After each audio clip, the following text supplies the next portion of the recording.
El ahogado más hermoso del mundo, de Gabriel García Márquez.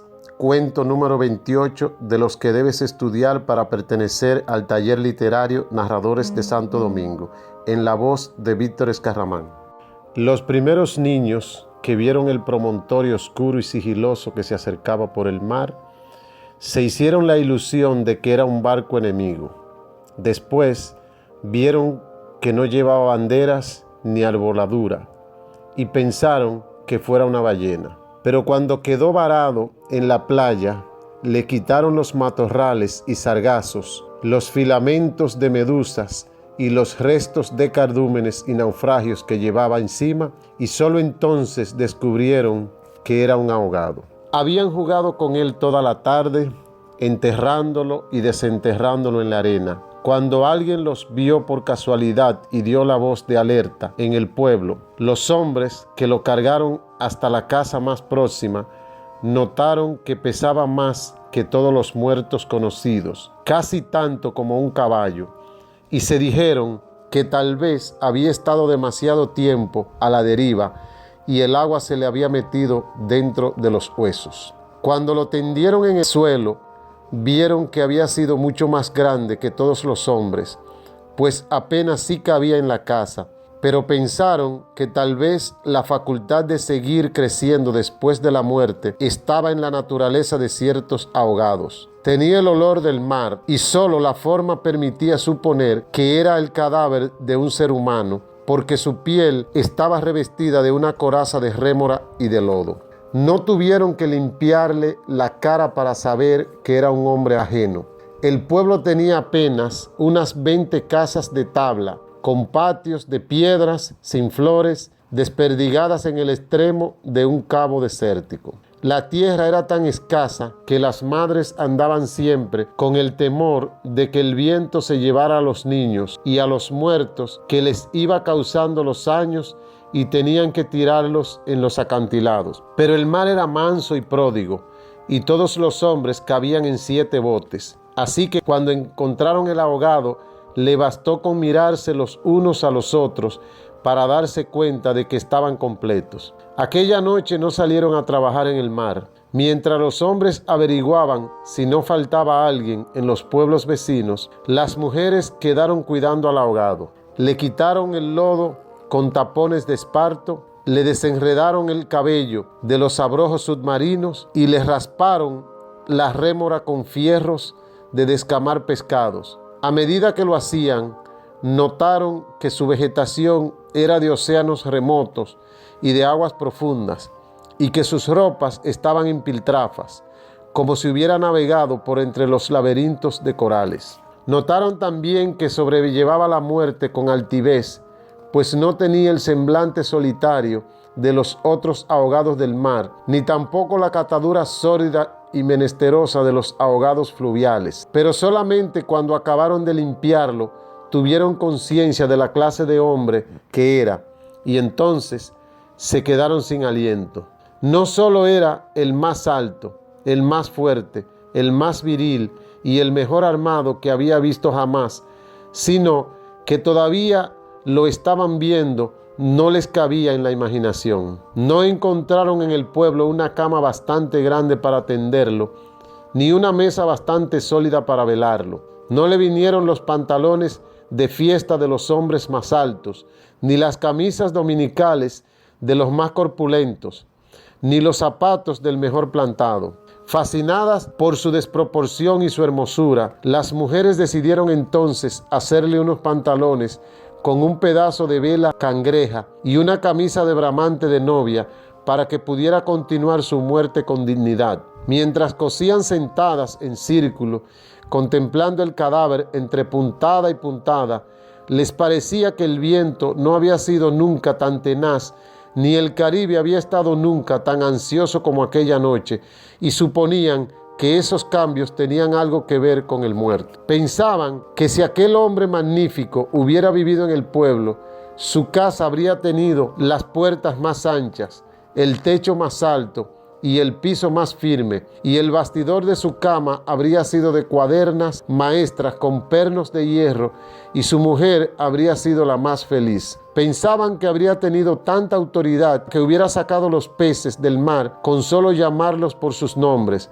y habría puesto tanto empeño en el trabajo que hubiera hecho brotar manantiales de entre las piedras más áridas y hubiera podido sembrar flores en los acantilados. Lo compararon en secreto con sus propios hombres, pensando que no serían capaces de hacer en toda una vida lo que aquel era capaz de hacer en una noche, y terminaron por repudiarlos en el fondo de sus corazones como los seres más escuálidos y mezquinos de la tierra. Andaban extraviadas por esos dédalos de fantasía, cuando la más vieja de las mujeres, que por ser la más vieja, había contemplado al ahogado con menos pasión que compasión. Tiene carácter de llamarse Esteban, dijo. Era verdad, a la mayoría le bastó con mirarlo otra vez para comprender que no podía tener otro nombre. La más porfiada, que eran las más jóvenes, se mantuvieron con la ilusión de que al ponerle la ropa, tendido entre flores y con unos zapatos de charol, pudiera llamarse Lautaro. Pero fue solo una ilusión. El lienzo resultó escaso, los pantalones mal cortados y el peor cosido le quedaron estrechos, y las fuerzas ocultas de su corazón hacían saltar los botones de la camisa. Después de la medianoche se adelgazaron los silbidos del viento y el mar cayó en el sopor de los miércoles. El silencio acabó con las últimas dudas. Era Esteban. Las mujeres que lo habían vestido, las que lo habían peinado, las que le habían cortado las uñas y raspado la barba, no pudieron reprimir su estremecimiento de compasión cuando tuvieron que resignarse a dejarlo tirado por los suelos. Fue entonces cuando comprendieron cuánto debió haber sido infeliz con aquel cuerpo descomunal, si hasta después de muerto le estorbaba. Lo vieron condenado en vida a pasar de medio lado por las puertas, a descalabrarse por los travesaños, a permanecer de pie en las visitas sin saber qué hacer con sus piernas y rosadas manos de buey de mar, mientras la dueña de casa buscaba la silla más resistente y le suplicaba muerta de miedo: siéntese aquí, Esteban, hágame el favor. Y él, recostado contra las paredes, sonriendo: no se preocupe, señora, así estoy bien, con los talones en carne y viva la espalda, escaldadas de tanto repetir lo mismo en todas las visitas. No se preocupe, señora, así estoy bien.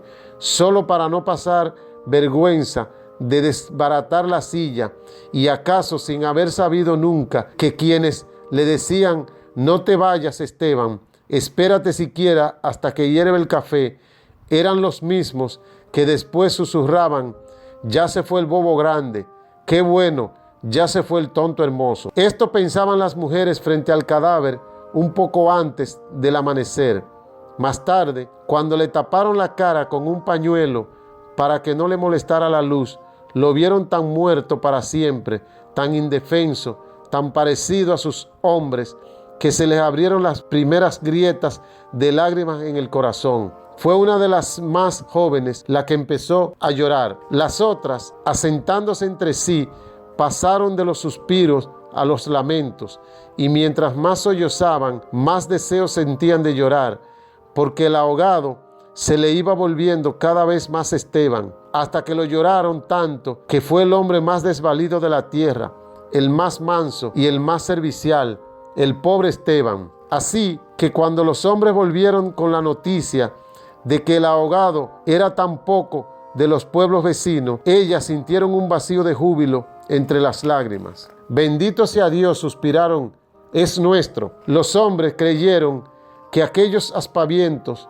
no eran más que frivolidades de mujer. Cansados de los tortuosos averiguaciones de la noche, lo único que querían era quitarse de una vez el estorbo del intruso antes de que prendiera el sol bravo de aquel día árido y sin viento. Improvisaron unas angarillas con restos de trinquetes y botávaras y las amarraron con carlingas de altura para que resistiera el peso del cuerpo hasta los acantilados. Quisieron encadenarle a los tobillos un ancla de buque mercante para que fondeara sin tropiezos en los mares más profundos, donde los peces son ciegos y los buzos se mueren de nostalgia, de manera que las malas corrientes no fueran a devolverlo a la orilla, como había sucedido, pero mientras más se apresuraban, más cosas se les ocurrían a las mujeres para perder el tiempo. Andaban como gallinas asustadas picoteando amuletos de mar en los arcones,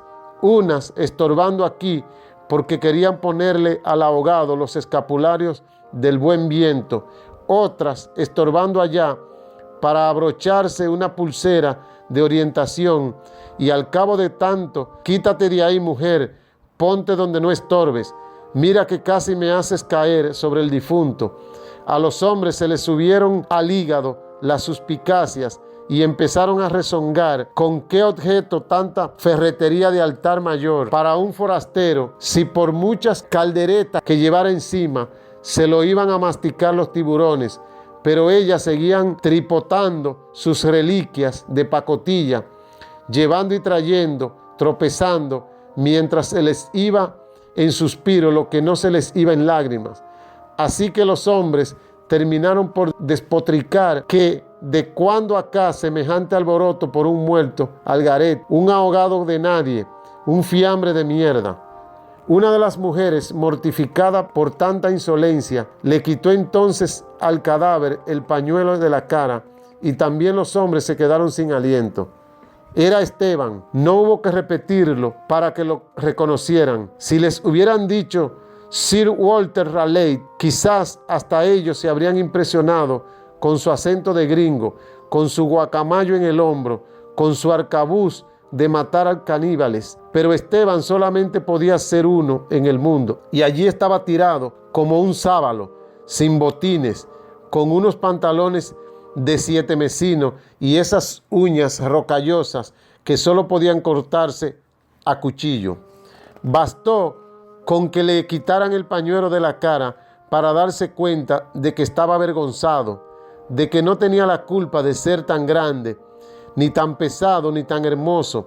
Y si hubiera sabido que aquello iba a suceder, habría buscado un lugar más discreto para ahogarse. En serio, me hubiera amarrado yo mismo un áncora de galón en el cuello y hubiera tastabillado como quien no quiere la cosa en los acantilados para no andar ahora estorbando con este muerto de miércoles que ustedes dicen, para no molestar a nadie con esta porquería de fiambre que no tiene nada que ver conmigo. Había tanta verdad en su modo de estar que hasta los hombres más suspicaces, los que sentían amargas, minuciosas noches del mar, temiendo que sus mujeres se cansaran de soñar con ellos para soñar con los ahogados, hasta esos y otros más duros se estremecieron en los tuétanos con la sinceridad de Esteban. Fue así como le hicieron los funerales más espléndidos que podía concebirse para un ahogado expósito.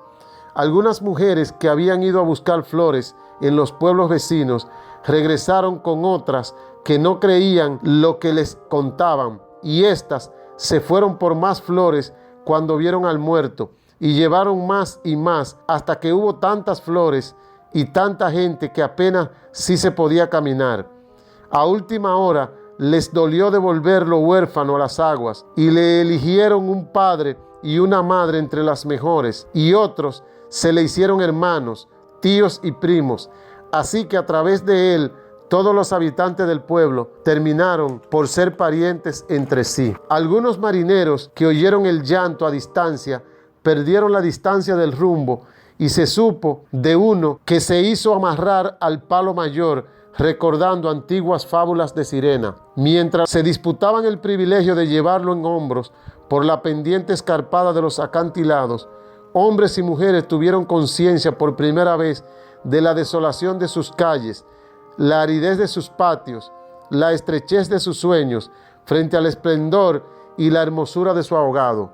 Lo soltaron sin ancla para que volviera si quería, y cuando lo quisiera, y todos retuvieron el aliento durante la fracción de siglos que demoró la caída del cuerpo hasta el abismo.